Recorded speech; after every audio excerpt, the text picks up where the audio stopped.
Good afternoon, everybody. I'm Cary Goodman, and I am a program development and strategy consultant. I work with a few nonprofit organizations on building programs and how to strengthen their capacity to do the work that they do. Also, very involved in the faith-based sector. Working with churches on branding, strategy development, programming as well.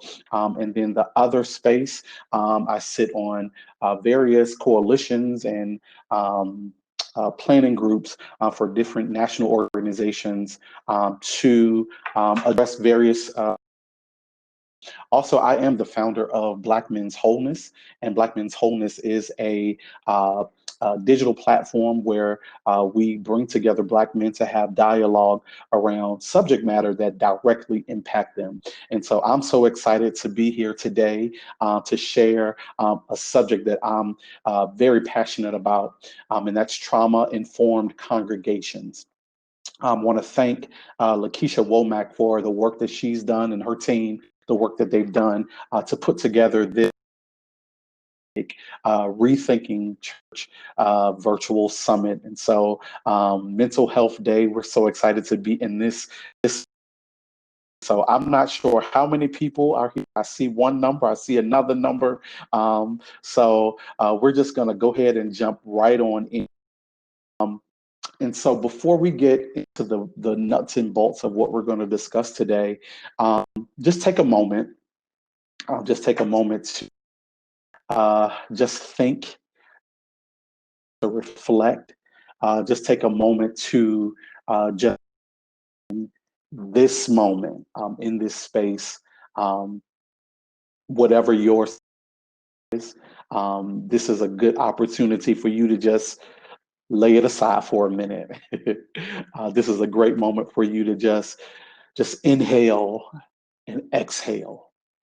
So let's just do that for one moment. Just take your mind off of everything that you've had to go through to get to this point today, and just inhale and exhale. Come on, inhale again and exhale again. One of the most important factors in addressing trauma-informed congregation, even as ministry leaders, as pastors, as even just lay members, one of the most important things is for each and every one of you to be present. So what does that mean? What does being present mean? That means forgetting about your bills, forgetting about that doctor's report.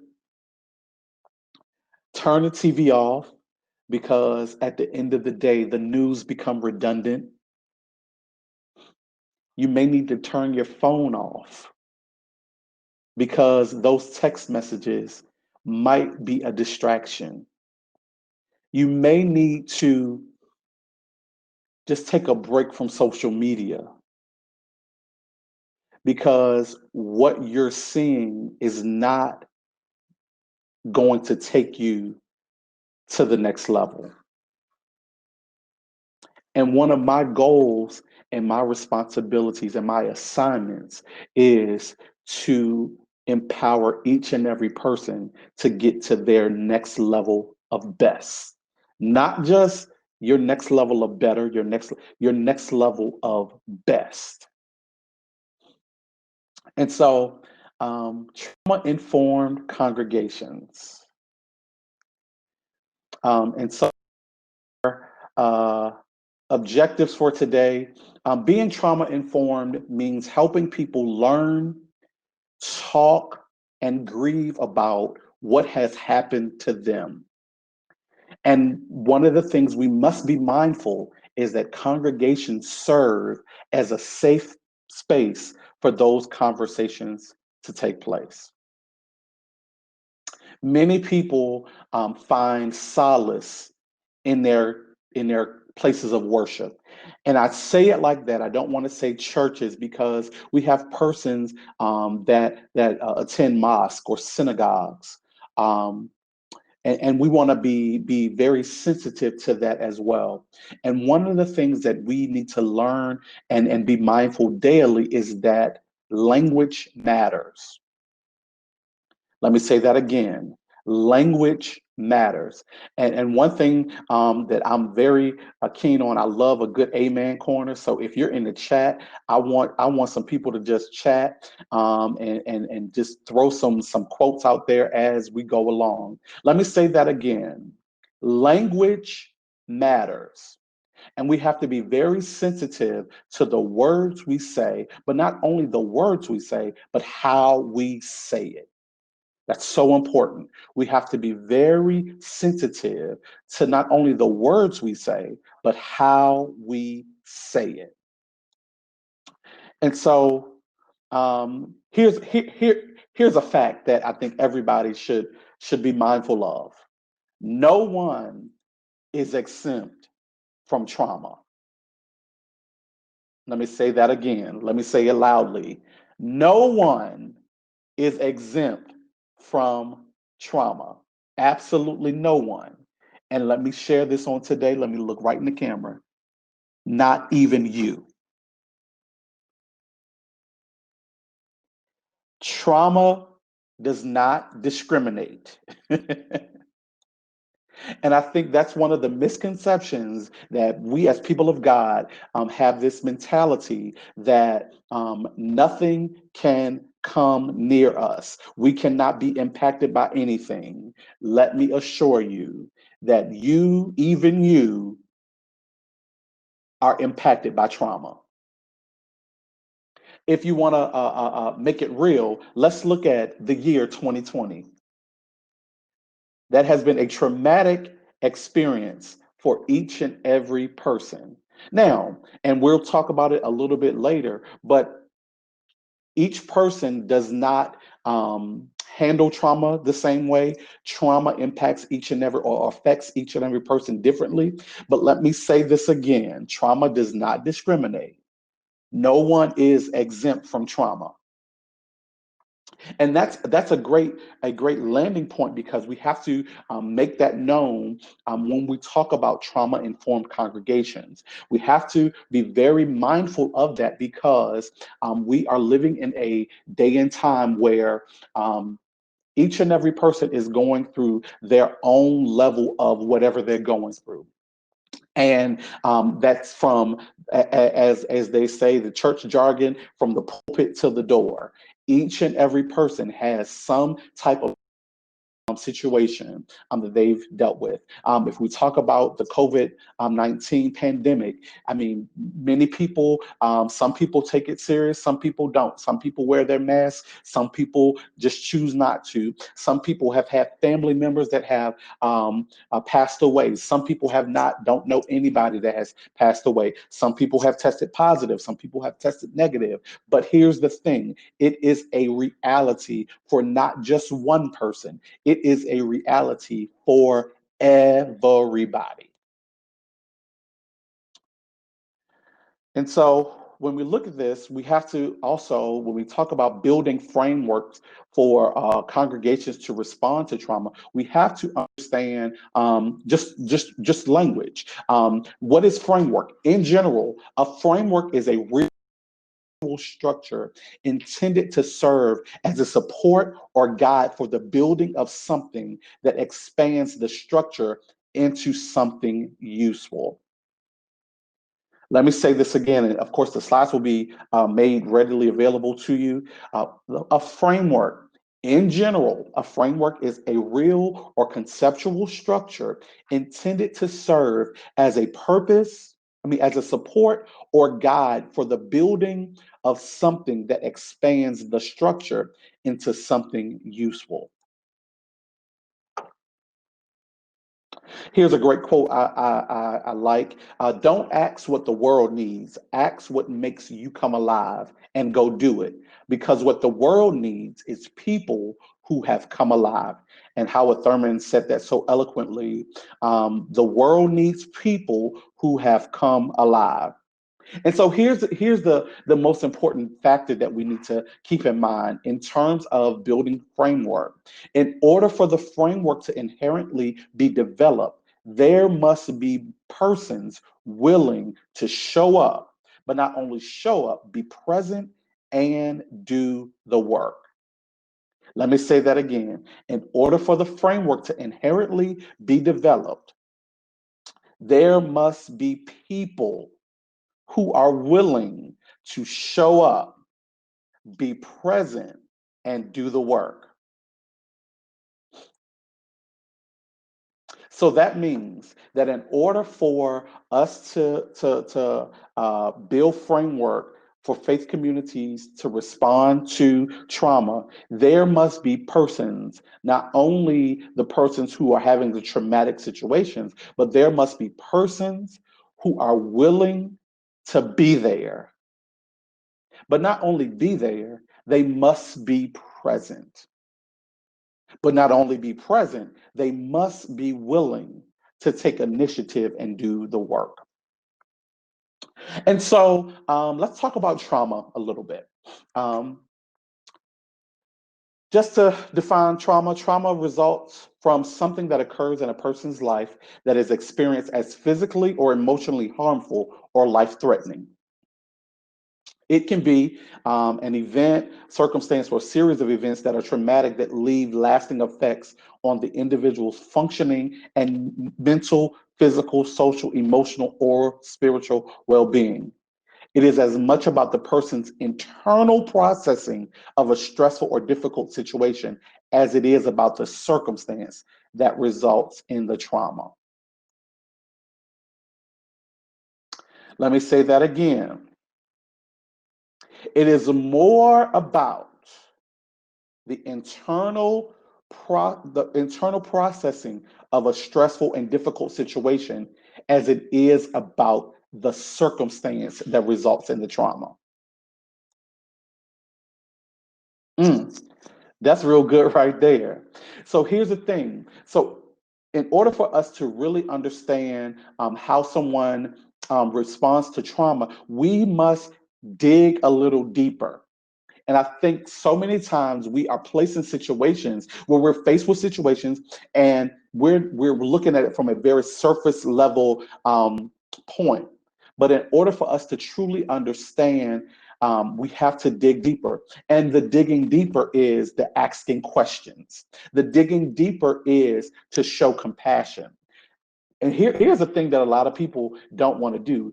The digging deeper is to just be there. Mm. Let me say that again. The digging deeper is to just be there.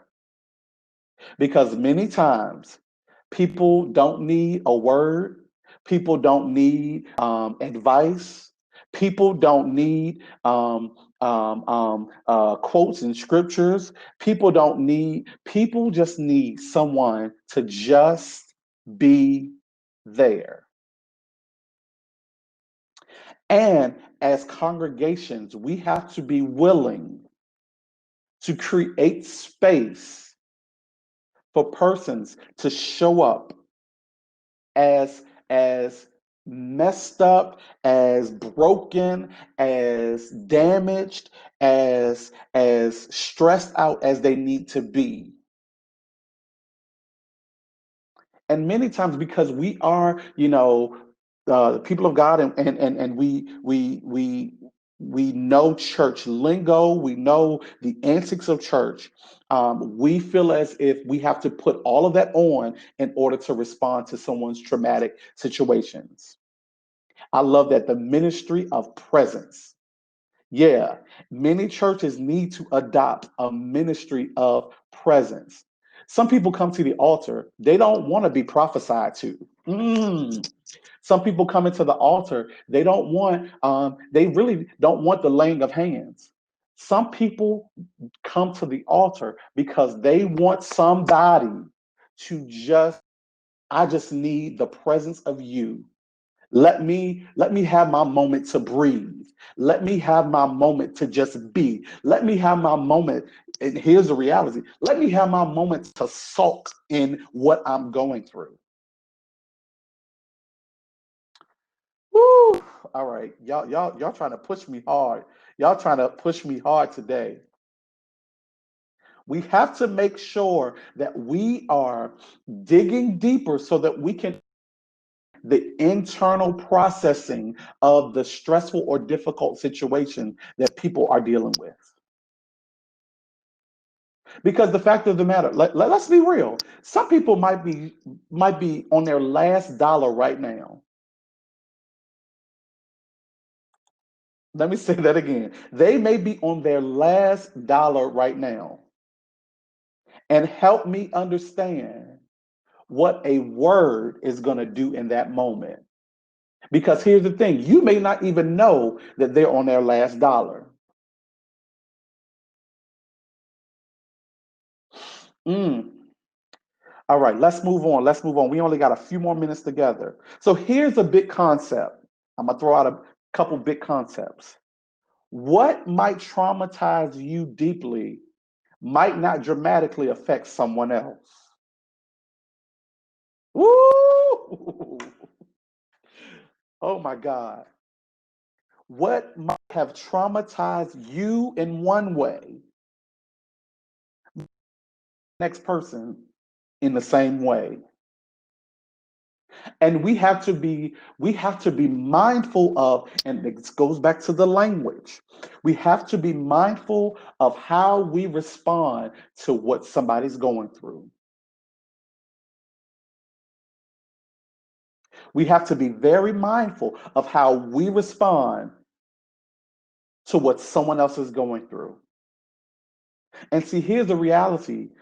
Yes, you might have broken up with your boo. Mhm. And someone comes to you with a situation that they're dealing with breaking up with their boo. But understand the dynamics of your breakup is not the same as the dynamics of theirs.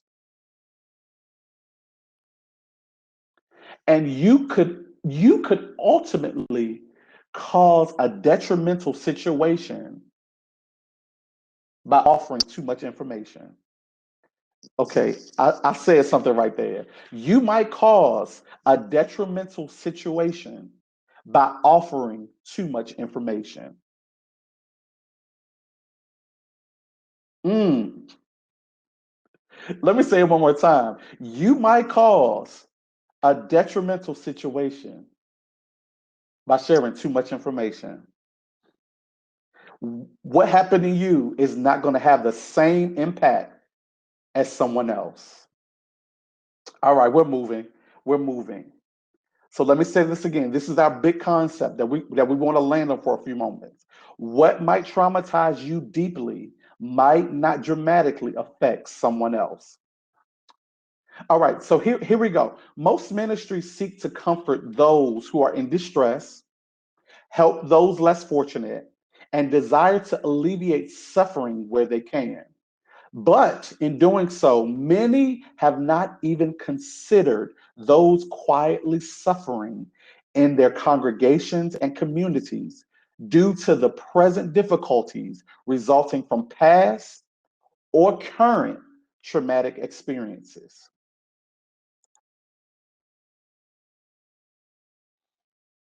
Okay, let me say this again. Many ministries, they seek to comfort those who they can visibly see are in distress. Many churches are willing to say we're gonna feed the homeless or the less fortunate, and they desire to alleviate suffering where they can, but they miss the mark some because those who are quietly suffering in their communities due to present difficulties resulting from past or current traumatic experiences. And for me, when I hear that, when I see that, one of the things that I always want to do is create an opportunity to ask one simple question. And and every week when I do my Black Men's Wholeness sessions, I always ask, give me one word that will describe how you're feeling or how you were feeling this morning. Ask somebody how they're feeling. And also be willing to listen to their response. It's one simple question. Hey, how you doing? And if they say, oh, I'm okay. No, no, no, no. How are you doing? Because there are more than enough people that are, like you said, suffering in silence. And suffering in silence is real. Yes, effective listening is essential. I think many organizations and churches do themselves a great disservice because they don't want to take the initiative to do trainings in effective communication. Effective listening is so important when it comes to communication. I think pastors and leaders should all take a course or some kind of training session in effective communication because you'd be surprised going back and look, it seems like it's going to be our lingering thought. Language matter. You'd be surprised how what you said to somebody affects them. Your simple no could be damaging to somebody. And again, it's not even what you say, it is how you say it. Let's move. Let's move. So here's the thing: being trauma informed, and these are some good tools to use for ministries, congregations to become trauma informed. One, realize the widespread impact of trauma and understand the potential paths of recovery. Recognize the signs and symptoms of trauma in clients, family, staff, and others involved with the system. Respond by fully integrating knowledge about trauma into policies, procedures, and practices. And lastly, seek to actively resist traumatization. Let me say that last one again. Seek to actively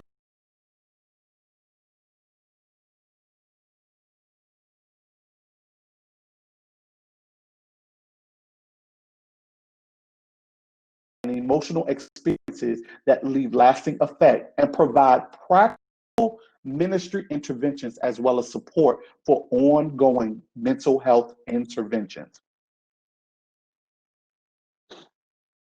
I think one thing that is so important that many churches don't do, they don't tap into the resources that are available not only outside or community, but they don't tap into the resources that may be right there in their congregations. You'd be surprised some of those real healthcare workers that are members of your congregation, they don't say nothing. And the reason they're not saying nothing because you haven't asked them. I've met so many mental health clinicians that are my friends that do the work on a daily basis since I started doing Black Men's Wholeness, and I didn't even know that they did. It is so important that we first, again, that goes back to being present, understanding what's around you, understand who's around you. A simple needs assessment or a simple assessment of who's in your congregation, not just a one-time thing, but on a continual basis will help you understand, one, what your congregation needs, but also who's in the congregation that can help support those needs. You could save so much money if you just take a moment and say, hey, do we have any licensed clinical therapists in our congregation? Let me go on. Recognize the signs and symptoms of trauma in children, youth, men, and women, those who we minister to, as well as the effects that living with traumatized individuals has on relationships, and that's marriage, family, work, and social. You have to understand that there's a direct link to your social, your work, your family, your marriage, because of your traumatized situation. So we have to, we can't just say, "Hey, get over it." That "Hey, get over it" is not sufficient enough. Because here's the reality: the "Hey, get over it." Many people don't know the steps to take to "Hey, get over it." Many people don't know the next move. They may have, let's just use, I'll use very close. I had a family member pass away a couple weeks ago. It was sudden, and her children just went into a state of shock because they did not know what to do next. And it takes them a moment to really understand what to do. You can't just say, "Oh, somebody died," and then you immediately go into planning a funeral. It doesn't work like that. It doesn't work like that. That goes back to me asking you asking the question, how do you feel?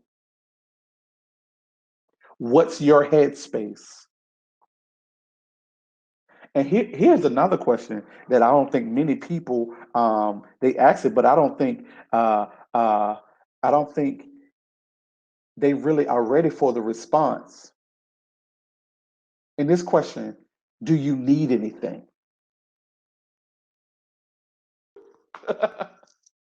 If you just took a moment and listened to what somebody said they need, you would be surprised.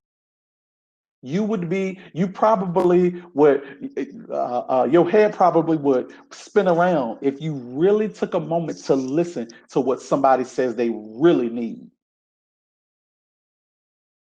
Many times when somebody says, "Oh, I'm good, I don't need anything," that's ask that they put on because they don't want anybody else to have to deal with what they're going through. Mm. Next one, respond to the need within its worshiping community and the needs of its neighbor by fully integrating knowledge about trauma into church and ministry policies, procedures, and ministry practices. That means let's go back and look at what our bylaws say.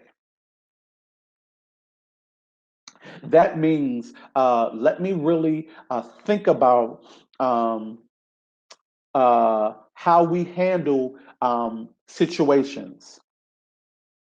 The Balm in Gilead does Memory Sunday, and that's a Sunday in June where congregants are able to create space for their loved ones who have been impacted by Alzheimer's and dementia. You don't understand trauma that is associated with Alzheimer's and dementia, not only on the person that is diagnosed with the disease, but their family. You would be surprised at the level of stress, anxiety, pain that the family caregivers go through. And here's the reality. We say, yeah, they're going through it and it has nothing to do with you.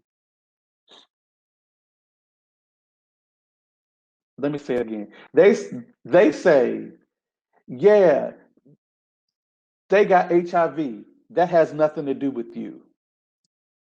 But that's my loved one. That's somebody that, let's be real, that's somebody I would fight for. That's somebody I would give my shirt off my back for. So how can you say that doesn't affect me?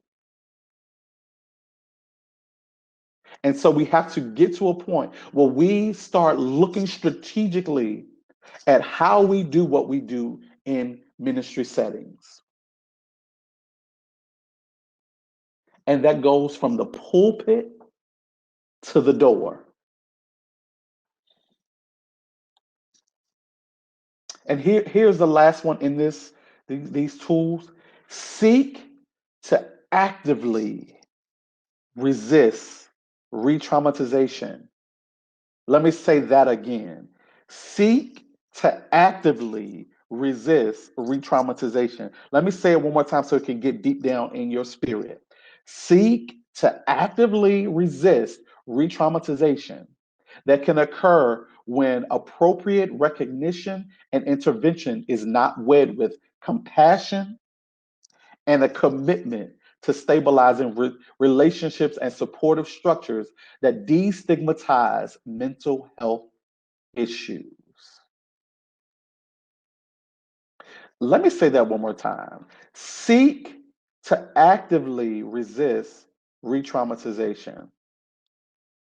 When I was putting this together, I'll be real honest, this one little nugget tool, the only person that kept popping in my head was Kanye West.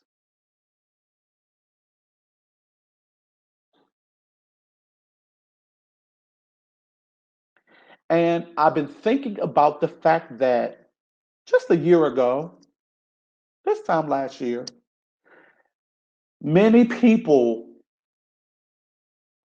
were in an uproar because Kanye West was putting out a gospel album. Kanye West started doing his Sunday services, and people started saying he's infiltrating the churches. And all I could think about when I was putting this together or finalizing it this week, that this time last year, Kanye West was getting, his praises were getting sung, the music was amazing. And now we're looking at him as if he is not worthy of compassion. We're looking at him as he is not worthy of the commitment. Because I see someone that has not dealt with the passing of his mother unexpectedly many years ago. And we see Kanye West ranting and putting out a gospel album, ranting and want to run for the presidency, and then ranting, and nobody has ever took a moment to say, "Hey, how are you? Is there something that you need?"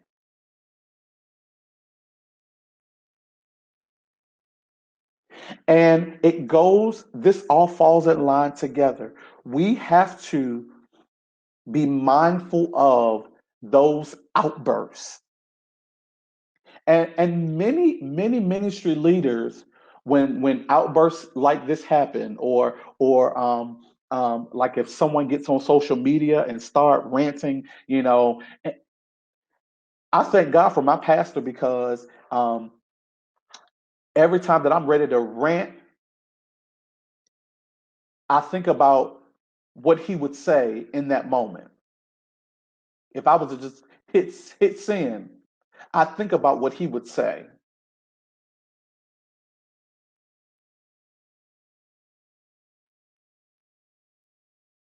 And so we have to be mindful of situations.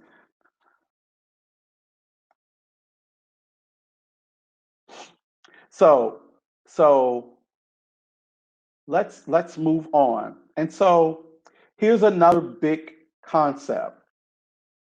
It is critical to promote the linkage to recovery and resilience for those impacted by trauma. And here's a sub to that. It is one thing to recognize when someone in your church or ministry has deep woundedness. It is something entirely different to equip yourself and your ministry team to be able to bring healing and hope to that individual or family system. Let me say this again. It is very important that we promote the linkage to recovery and resilience impacted by trauma. And what that means is it's one thing to recognize when someone in your church has deep woundedness, but it's something totally different to equip yourself and your ministry team to be able to bring healing and hope to that individual or family system.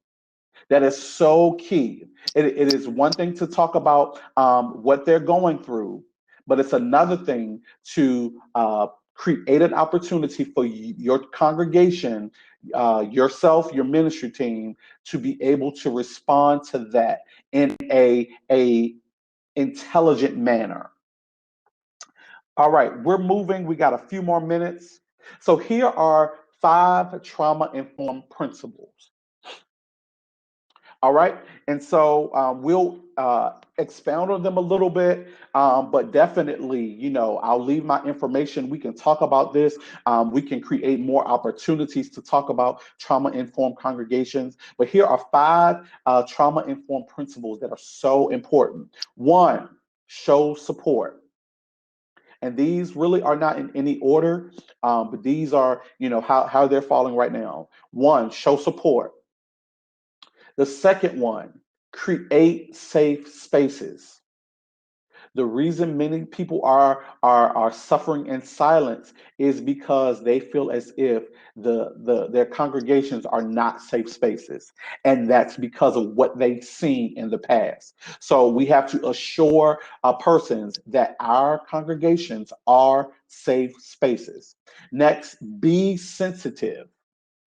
And what that means is, being mindful of what you're saying, how you're saying it, but also just making sure that you show compassion, you show commitment to those persons who are in our congregations, whether they have traumatic situations or not. We have to make sure that we be sensitive in all, and we talk about rethinking church. That's the only way that we'll get to the next level is if we show some level of sensitivity. The next is seek resources. And that could be self-explanatory, but we have to dig a little deeper for resources. So, contact your local social services for resources. Because here's the reality: many people want to talk to a therapist. Many people do not have the funds or the resources to pay for therapy. So there are resources in your community that are available. There are resources in your community that are available. Even with COVID-19, they have implemented more resources for persons to handle their mental capacity. So therapy, whether it's social services, whether it's many of us know, we've gotten the stimulus checks. Those things are available, but we have to make sure that we not only make ourselves knowledgeable, but we share that knowledge with someone else. And last thing is stay connected. That means to me, stay connected is not attending to their need and then moving on. Let me say that again. That is not attending to their need and then moving on. Let me say that one more time. That is not attending to their one need and moving on to the next. Because we have to be in a mindset that, we want to make sure that we resist re-traumatizations. So in order to resist re-traumatizations, you have to be in a place where you're willing to stay connected. That may mean identifying peer educators. That may mean identifying mentors. That may mean identifying, some churches have care networks. You have to make sure that those different things are in place so that the next person or so that that person don't, you know, go back into their traumatic situation.